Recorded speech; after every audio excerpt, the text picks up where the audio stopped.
এক বাড়িতে ইফতার করতে এসে ইমাম সাহেব টাকা চুরি করেছে।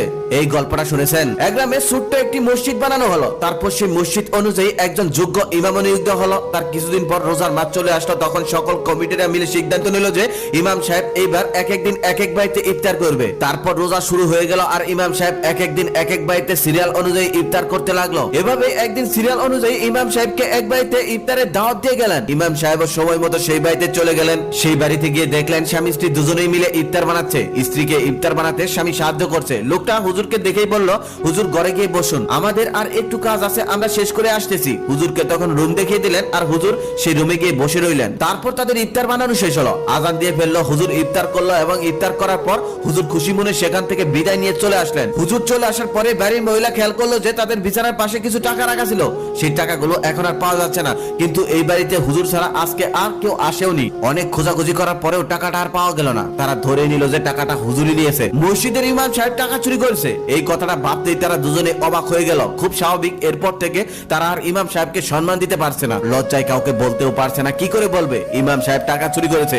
এটা কি কাউকে বলা যায়? যে ইমাম সাহেবকে সবাই এত সম্মান করে, সবাই তার পিছনে নামাজ পড়ে, আর সেই ইমাম সাহেবই নাকি সামান্য কিছু টাকার লোভই সামলাতে পারলো না। এরপর থেকে সেই ভদ্রলোক সবসময় ইমাম সাহেবকে এড়িয়ে চলতেন। আগে দেখা হলে সালাম দিতেন, আর এখন দেখা হলে ঘুরে অন্য দিক দিয়ে চলে যায়। সালাম তো দূরের কথা, মসজিদে নামাজ পড়তে গেলে পিছন থেকে নামাজ পড়ে চুপচাপ আবার চলে আসে। কখনোই ইমাম সাহেবের মুখোমুখি হয় না, কারণ তার অন্তরে ইমাম সাহেবের প্রতি প্রচুর পরিমাণ ঘৃণা জন্মেছিল। এভাবেই চলতে চলতে প্রায় আরো একটি বছর কেটে গেল। আবার রমজান মাস এসে গেল। এবারও মসজিদ কমিটিরা ঠিক করলো যে ইমাম সাহেব এক এক দিন এক এক বাড়িতে ইফতার করবে সিরিয়াল অনুযায়ী। সেই হিসাবে ইফতার করতে করতে আবারও ইমাম সাহেবের সেই বাড়িতে ইফতারের সিরিয়াল পড়ে গেল। কিন্তু সেই স্বামী স্ত্রী এটা কিছুতেই মানতে পারছে না। একজন চোর ইমামকে বাড়িতে এনে সসম্মানে ইফতার করাতে হবে, এটা তারা ভাবতেই পারছে না। কিন্তু সমাজকেই বা কি বলবে, কারণ সিরিয়াল অনুযায়ী আজকে তাদের বাড়িতে যে ইমাম সাহেবের ইফতার। গত বছর রমজানে যে ইমাম সাহেব টাকা চুরি করেছে, এটা তো লজ্জায় কাউকে বলতে পারবে না। এখন কি করা যায়? তারপর তার স্ত্রী অনেক ভেবে তার স্বামীকে অনুরোধ করে বলল, আচ্ছা যা হয়েছে ভুলে যাও। ইমাম সাহেবের হয়তো টাকার খুব প্রয়োজন হয়েছিল,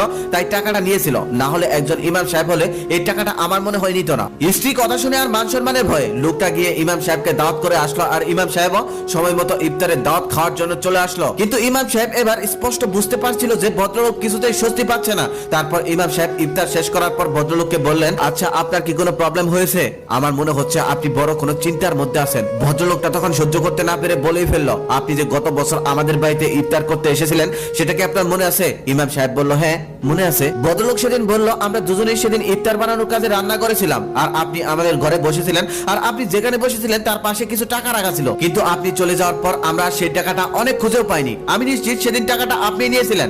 আপনার টাকার এতই প্রয়োজন ছিল, এটা আমাদের বলতে পারতেন। একজন ইমাম সাহেব হয়ে, সম্মানী মানুষ হয়ে কি করে আপনি সামান্য কিছু টাকা চুরি করে ফেললেন? লোকটার মুখে এমন কথা শুনে ইমাম সাহেবের চোখে পানি চলে আসলো। ইমাম সাহেব তখন বলল, হ্যাঁ সেদিন সেই টাকাটা আমি নিয়েছিলাম। ইমাম সাহেবের মুখে এমন চুরির স্বীকারোক্তি পেয়ে স্বামী স্ত্রী দুজনেই অবাক হয়ে গেল। ইমাম সাহেব তখন কান্না করতে করতে বলেন, আমি এখানে বসেছিলাম আর আমার পাশে কিছু টাকা রাখা ছিল। হঠাৎ জানালা দিয়ে বাতাস আসে আর টাকাগুলো এদিক সেদিক হয়ে যায়। তারপর আমি একটা একটা করে টাকাগুলো হাতে নেই আর আপনাদেরকে দেওয়ার জন্য অপেক্ষায় থাকি। তারপর আমি সামনেই কোরআন দেখতে পাই। সেই টাকাগুলো কোরআনের ভিতরে রেখে দেই, যাতে পরবর্তীতে এটা আপনারা নিয়ে নিতে পারেন।